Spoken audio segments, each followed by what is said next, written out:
আজকে এইচএসসি পরীক্ষা নিয়ে একটি কথাবার্তা হয়েছে, একটা সিদ্ধান্ত এসেছে যে এইচএসসি পরীক্ষা নিয়ে তারা কী চিন্তা ভাবনা করছে। ইতিমধ্যে তোমরা জেনেছো শিক্ষা মন্ত্রণালয় দুই মন্ত্রণালয়ের দায়িত্ব নিয়েছে ডক্টর ইউনুস। তো এখানে তিনি মূলত প্রাথমিক গণশিক্ষা এবং শিক্ষা মন্ত্রণালয়ের দায়িত্ব তিনি নিয়েছেন এবং তার অধীনে আজকে একটি সভা হয়েছে যেখানে তার এই মহিলার নামটা এই মুহূর্তে আমি যতটুকু জানি তো ওনার নাম হচ্ছে রেজাওয়ানা হাসান। তো একদম নতুন মুখ, আমরা হয়তো একটু আস্তে আস্তে তাদের সাথে পরিচয় হব, তাদের সব বিষয়গুলো জানতে পারবো। তো তারা আজকে ব্যাপারে একটা সিদ্ধান্ত এসেছে যেখানে শিক্ষা প্রতিষ্ঠান খোলার ব্যাপার নিয়েও তারা কথা বলেছেন এবং এখানে তোমাদের পরীক্ষা নিয়েও কথা বলেছেন। সো আপাতত তোমাদের পরীক্ষা নিয়ে যা হচ্ছে না হচ্ছে তা তোমরা সবাই কম বেশি জানো। তো আজকে তিনি লাস্ট যে আপডেটটা দিয়েছেন আমাদেরকে সেটা হচ্ছে আইন শৃঙ্খলা পরিস্থিতি উন্নতি হলেই এইচএসসি স্থগিত এইচএসসি বিষয়ে সিদ্ধান্ত। এখানে আইন শৃঙ্খলা নিয়েই মূলত আজকে কথা হয়েছে। সেখানে তাহলে আইন শৃঙ্খলা কবে পরিস্থিতি স্বাভাবিক হবে, তো চলো আমরা সেই বিষয় নিয়ে কথা বলি।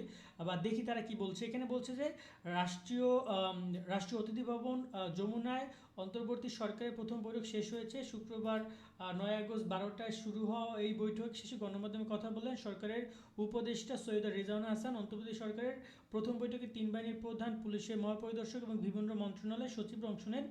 এখানে কিন্তু বিভিন্ন মন্ত্রণালয় বলতে এসএসসি যে পরীক্ষা আমাদের শিক্ষা মন্ত্রণালয়ের সচিবরাও উপস্থিত ছিলেন।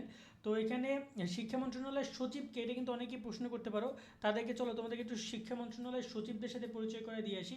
শিক্ষা মন্ত্রণালয়ের যে সচিব আছে তাদের ইনফরমেশনগুলো আমাদের শিক্ষা মন্ত্রণালয়ের ওয়েবসাইটেও রয়েছে।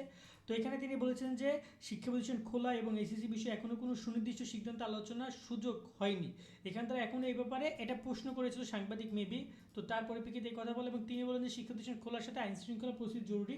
কারণ আমি তোমাদেরকে বারবার বলেছিলাম তোমাদের প্রশ্নগুলো থানা থেকে, বোর্ড থেকে নিয়ে আসা, আবার সেই খাতাগুলো বোর্ডে পাঠানো, এগুলো কিন্তু আইন শৃঙ্খলার উপর জড়িত। এমনকি এই যে তোমরা দেখেছো যে তোমাদের প্রশ্ন উত্তরপত্র কিন্তু থানায় পড়েছে, তার মানে থানা অনেক বড় একটা ভূমিকা রাখে তোমাদের এই পরীক্ষার ক্ষেত্রে। তো এই জায়গায় তারা কোনোভাবেই তোমাদের পরীক্ষাটা আইন শৃঙ্খলা অবস্থা ঠিক না হলে তারা নিবে না। এখনও অনেক থানা তাদের কার্যক্রম শুরু করতে পারেনি, পরিস্থিতি উন্নতি হলে এই বিষয়ে সিদ্ধান্ত গ্রহণ করবে। তো এক্ষেত্রে তারা আপাতত তাকিয়ে আছে আইন শৃঙ্খলা পরিস্থিতির দিকে।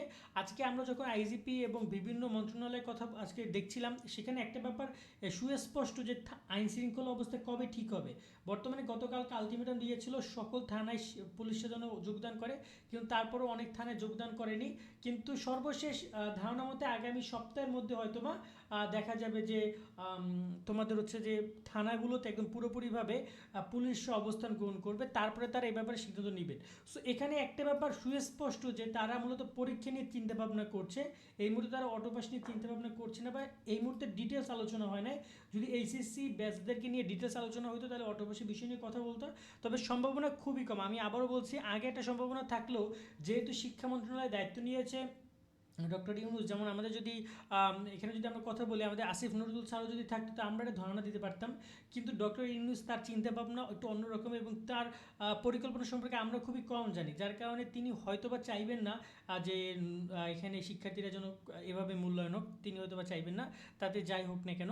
তো এই জায়গায় যদি আসিফ নজরুল স্যার থাকতো তাহলে আমি বললাম যে তার যে মতামত সেটা হয়তো বা আমরা একটু হলেও বুঝতে পারতাম সে কীভাবে কী বলছে না বলছে। যেহেতু এখন নতুন মন্ত্রী, নতুন মন্ত্রণালয়, একটু বোঝা টাফ।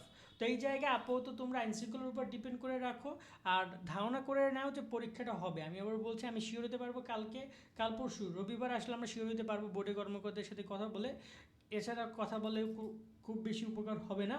তো আপাতত তোমরা একটু পড়াশোনার মধ্যে থাকো, বিশেষ করে বিশ্ববিদ্যালয়ে ভর্তির প্রস্তুতিগুলো নাও। আর পরীক্ষায় নিউজগুলো যখন আসবে আমরা তোমাদেরকে জানিয়ে দিব। আজকের মতো আমরা এখানে বিদায় নিচ্ছি। আর সচিবদেরকে দেখাই নাই, এই হচ্ছে সচিব, সচিব মহোদয়ের প্রোফাইল। উনি হচ্ছে জনাব সুলাইমান খান, উনি হচ্ছে মাধ্যমিক উচ্চ শিক্ষা বিভাগের সচিব। এরকমের প্রত্যেকটা সচিব রয়েছে, তারা মূলত আজকে এখানে উপস্থিত ছিলেন। এই যে নেহাল রয়েছেন, অধ্যাপক নেহাল আহমেদ, তিনি মহাপরিচালক রয়েছেন অধিদপ্তরের। তো এরকমের ব্যক্তিবর্গ রয়েছে, তারা আজকে উপস্থিত ছিল। এই হচ্ছে সিদ্ধান্ত। আর নতুন কোনো আপডেট আসলে তোমাদেরকে জানিয়ে দিব। ভালো থাকবে সকলে, আল্লাহ হাফেজ।